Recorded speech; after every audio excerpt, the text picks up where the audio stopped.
રાજકીય વિશ્લેષક પ્રદ્યુમનસિંહ સરવૈયા, આજના બંને રાજ્યોની ચૂંટણીના પરિણામો વિશે આપનું અવલોકન. તો પરિણામ આવ્યા છે, આપણે સ્વીકારવા પડે અને અભિનંદન એના માટે પાર્ટીને. ઈવીએમ ની વાતથી તમે સહેમત છો? ઈવીએમ ની જે વાત કરી એની સાથે આપ સહેમત છો કે ઈવીએમ બરાબર છે, હોવા જોઈએ?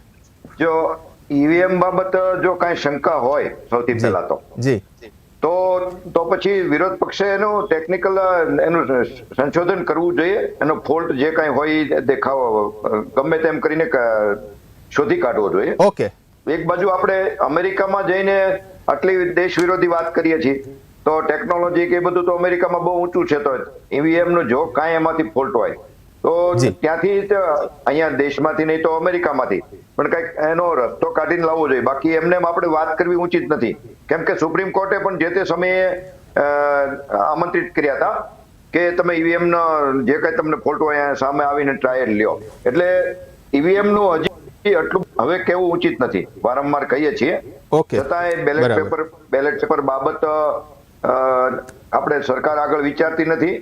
અને બીજું વાત એ પણ છે કે ઈવીએમ જે આપણે યુઝ કરીએ છીએ ટેકનિકલ ફાસ્ટ થાય, ટેકનોલોજી આપણે ટાઈમ આપણો બચે અને બીજા ઘણા બધા ટેકનોલોજીનો સદુપયોગ થાય, પણ આમાં કાંઈ આપણે ઉપયોગ નથી કરી શકતા.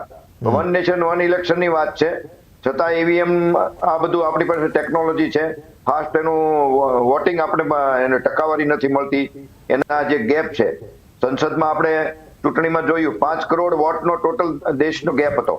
બહુ ગંભીર વાત છે ને આપણે બી ઇન્ડિયા પર એ વિશે ચર્ચા પણ કરેલી. જી હા 60 કરોડ વોટ પડ્યા છે તો 65 કરોડ ઈવીએમ માં દેખાણા છે. એટલે ઈવીએમ એ રીતે શંકાના દાયરામાં છે, જે રીતે આપણે એનો યુઝ કરીએ છીએ, પણ એ ઉપયોગી નથી. એટલે ઈવીએમ બાબત વિચારવું પણ એટલું જ જરૂરી છે. પરંતુ સાથે સાથે ભલે આપણે આ પરિણામને સ્વીકારવું પડે, કેમ કે સમજો જમ્મુ કાશ્મીરનું તો પરિણામ જે છે એ રીતે જ આવ્યું છે. જમ્મુ કાશ્મીરમાં 5 સીટનો લગભગ જે કોઈ હતી અટકળો, બીજેપીને 5-7 સીટો ઓછી મળી છે, સમજો 5-6 સીટ. અને એની સામે જે વોટ બેંકનું અન્ય જે અપક્ષોને નાના પક્ષોને જે મળવાની હતી, જે વોટિંગ જે કેલ્ક્યુલેશન હતું એમાં કદાચ મતદાર વધારે સ્માર્ટ દેખાણો છે. અને જમ્મુ કાશ્મીરમાં આપણે એ પણ જોયું કે કાશ્મીરમાં ત્યાંનો વોટર્સ વધારે સ્માર્ટ દેખાડ પોતાનો વોટ નેશનલ કોન્ફરન્સને અને કોંગ્રેસને આપ્યો છે. અને ચોક્કસ એક ધ્રુવીકરણ પણ થયું છે. ભલે કરોડોની જે કાંઈ જાહેરાતો હોય કે 370ની કલમ હટાવી હોય, એનો કોઈ પણ જાતનો યશ બીજેપીને કે માનનીય નરેન્દ્ર મોદીને નથી મળ્યો. સામે જે ત્યાં 2 ભાગ છે, સમજો 47 સીટો કાશ્મીર વેલીમાં છે, એ મુસ્લિમ વોટર્સ મેક્સિમમ છે, જેને કહેવાય ને 90-95%. એને સામે 43 સીટો જે છે જમ્મુ રિજનમાં છે, એમાં પણ જે બીજેપીને મળવું જોઈએ એટલી સીટો મળી નથી, 29 છે. ત્યાં પણ કોંગ્રેસને 6 સીટો મળી છે. એટલે એ બધું રીતે જોઈએ તો બીજેપી ધાર્યા કરતા થોડી સફળ ઓછી થઈ છે કાશ્મીરમાં. અને જે રીતે એને સીટો હવે તો એને ભેગું થાય એમ નથી, નહીતર હજી પણ ભેગું કરી શકે એમ હતા. તફાવત મોટો થઈ જાય. હા, પરંતુ જે હરિયાણાના રિઝલ્ટ છે ખરેખર ચોંકાવનારા છે. પ્રશ્નો એ થાય છે કે શું એક્ઝિટ પોલ જે આટલા બધા લોકો કહેતા હોય છે, આટલા બધા ટીવી મીડિયા ને બધી કંપનીઓ કે છે, સમજો એકાદ ટીવી કંપની એક્ઝિટ પોલ સાચી પડી છે, બાકી બધી ખોટી પડી છે, તો આટલી બધા લોકો તો ખોટા કઈ રીતે હોઈ શકે? એક મોટો પ્રશ્ન એ પણ છે. અને જમીની હકીકત જે દેખાતી હતી એ પણ કઈ રીતે ખોટા હોઈ શકે? અને ક્યાંક ને ક્યાંક આત્માનો અવાજ પણ વોટર્સનો જે આપણે સર્વે કરતા હતા એ પણ દેખાતો હતો. આ બધા જ એક સાથે ખોટા હોવું અને એક થોડુંક શંકાના દાયરામાં ચોક્કસ આવે છે. પણ કોઈને આપણે અત્યાર સુધી ઈવીએમ ને કેવું કે બીજું કોઈ કેવું, બીજા કોઈને ઉપર શંકાના દાયરામાં લેવા એ હજી ઉચિત નથી, કેમ કે પરિણામને સ્વીકારવું પડે. અને એક લોકશાહીની જે છે એક નિયમ છે કે આપણે એટલી સ્પોર્ટ્સમેન સ્પિરિટ રાખવી પડે. પરંતુ જે રીતે જોઈએ કે ચાલો બીજેપી આટલી બધી સ્માર્ટ છે કે આટલી બધી હોશિયાર છે, ભલે એને પોતાને આમાં આટલું છે આવી ફાયદો મળશે એવું જણાતું નહોતું. એટલે એને લીધે તો મોદીજીના સ્પેશિયલ નામ કે નામથી આ વખતે ચૂંટણી નહોતી લડાતી. એકમાત્ર એવું રાજ્ય હતું કે પોસ્ટરમાં પણ એટલો જે તે ઉમેદવારોના મોટા ફોટાથી મૂકતા હતા અને સ્પેશિયલ મોદી હે તો મુમકિન હે એ ટાઈપના સૂત્રને પણ યુઝ નથી કર્યો. એટલે પાર્ટીને પણ ઘણી બાબતમાં શંકા હતી, છતાંય આટલી મેજોરિટી આવી એટલે ક્યાંક ને ક્યાંક કાવા દાવાજો પણ કદાચ કર્યા હોય કે સમજો રાજકીય બાબતમાં અપક્ષને ઉભા રાખ્યા, બીજા ત્રીજા જે નાની નાની પાર્ટીઓ છે, પરંતુ નાની આપણે પાર્ટી જોઈએ છે આમ આદમી પાર્ટી કે જેજેપી કે એ લોકોને એટલા વોટ નથી મળ્યા. હરિયાણામાં સામાન્ય રીતે સ્થાનિક પાર્ટીઓનું પણ મહત્વ રહ્યું છે અને આમ આદમી પાર્ટીને તો આ વખતે બહુ અપેક્ષા હતી, એને પણ ધાર્યા પરિણામ નથી મળ્યા. એના વિશે આપણે ચર્ચા ચાલુ રાખીશું. હાલ સમય છે એક ટૂંકા વિરામનો, મળીએ છીએ એક બ્રેક. જગદીશ આણેરાવ સાથે પ્રદ્યુમનસિંહ આપણે ચર્ચા કરી રહ્યા હતા આમ આદમી પાર્ટીના દેખાવની હરિયાણામાં જે અપેક્ષા પ્રમાણેનો નથી અને સ્થાનિક પક્ષોનું, કેમ કે હરિયાણાના મતદારો સ્થાનિક પક્ષોને પણ ચૂંટતા આવ્યા છે, જે ગુજરાતમાં નથી થતું પણ હરિયાણામાં સ્થાનિક પક્ષો પણ ચૂંટાતા આવે છે. જી, આમ આદમી પાર્ટીનું નેટવર્ક સારું છે, હરિયાણામાં તો ઓવરઓલ ઓછું છે. જી, અને ત્યાં કોંગ્રેસની સાથે થોડાક તો 5 સીટ માગી હતી અને 4 સીટ આપવાની ઓફર કરી હતી, જે એમનું ગઠબંધન શક્ય નહોતું બન્યું.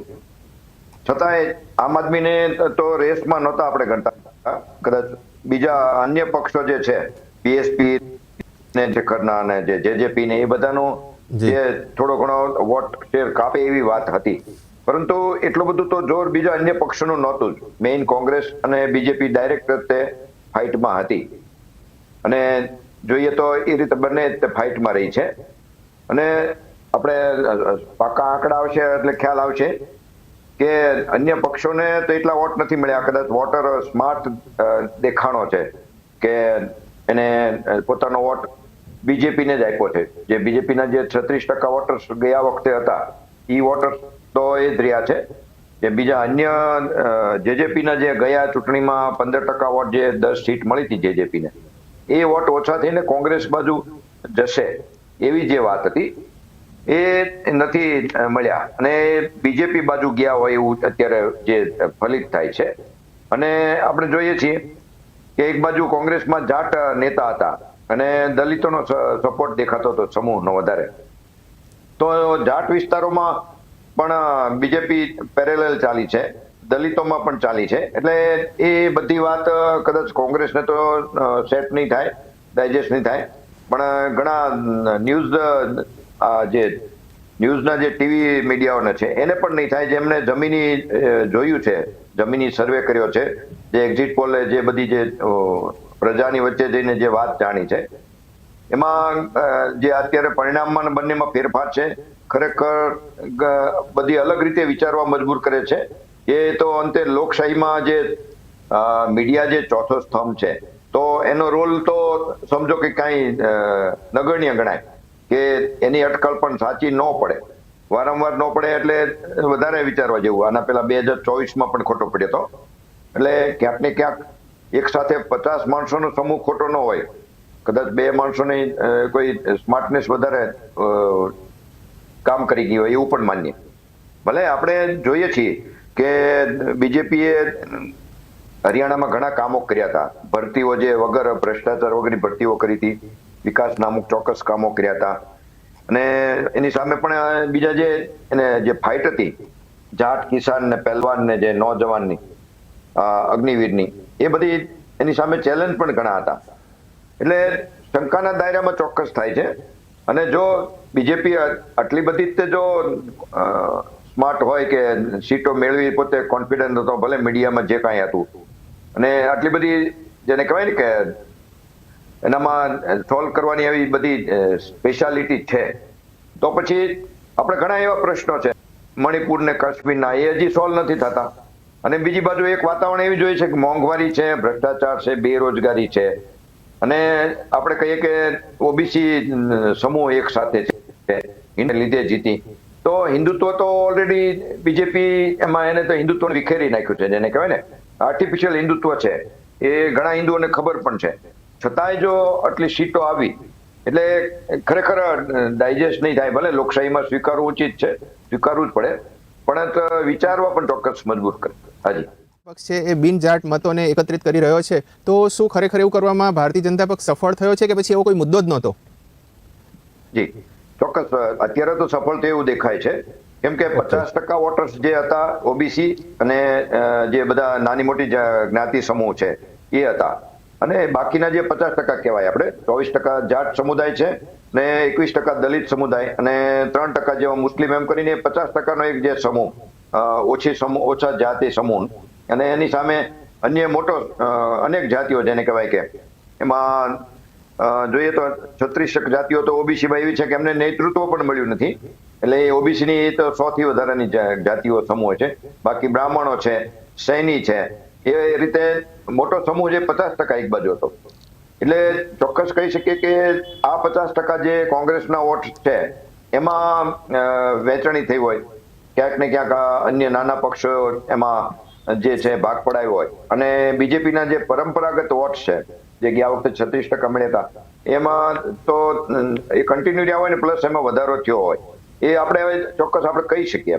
પરંતુ જમીની જે સર્વે હતો એ એટલો દેખાતો નહોતો, એ પણ એક વાત ચોક્કસ છે.